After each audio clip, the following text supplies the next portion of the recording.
Learn how to effortlessly add and push Git tags directly within Visual Studio.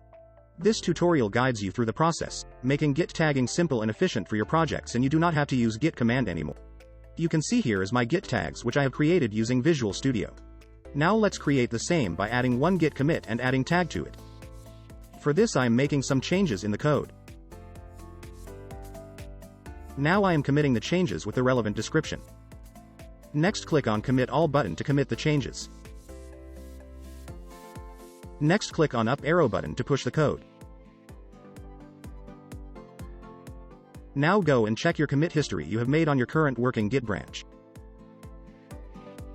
To add tag to it, just right click on the commit line and then select Create a Tag. Get the tag name in following format: major.minor.patch. Also get relevant tag description. For tag you can read the naming convention as mentioned in this website. I will give this in description. Next click on Create button. You can see tag has been added before the commit. Now we have to push this commit to remote. For this follow next steps. You must be inside Git Changes tab. Then click on 3 dot next to sync icon as shown here. In the drop-down click on Pull All Tags and then select Origin.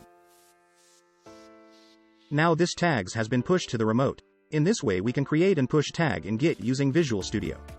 This much for today. If you like this video, please like, share and subscribe to the channel. Also click on bell icon to never miss any update.